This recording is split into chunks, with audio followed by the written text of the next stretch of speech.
Assalamualaikum. Dalam kuali ni mak ada goreng tempe. Tempe kita layang halus-halus, tak halus sangat ya, lebih kurang lah. Kita goreng, lepas tu ni ada kentang. Kebetulan kentang ada tinggal 2 biji dari mak goreng juga. Kita nak buat apa ni? Ni panaskan kuali, sisa tadilah goreng tempe tadi. Goreng bawang merah 1 biji tu, 1 labu tu lah, kita mayang-mayang kita goreng juga agak layu gitulah. Dah sudah tu masukkan carrot tu takut tak masak, nanti orang tak suka pula kalau carrot tak masak kan. Jadi kita tumis dulu, tumislah agak-agak macam itu. Lepas tu masukkan ni sambal belacan. Sambal belacan dah siap mak beli, bukannya mak buat. Mak beli banyak lah. Jadi kalau kita nak buat sambal tu senang sikit. Kita osang-oseng dululah. Dah osang-oseng gitu, kita masukkan kentang.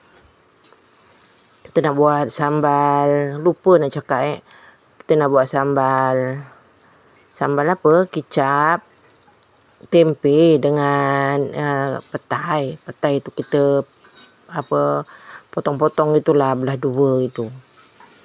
Lepas tu masukkan ajino je, mak tak bubur garam.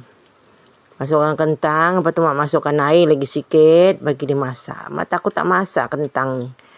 Yelah kita goreng lebih kurang je, tapi macam potong besar-besar. Tak maklum lah kalau dia tak masak tergigit ke, kasihan tak ada gigi ni kan, susah pula nak makan.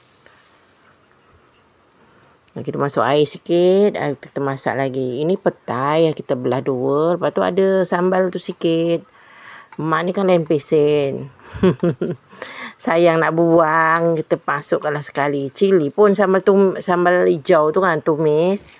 Ada sikit tu daripada buang, masukkan lah. Lepas tu masukkan kicap.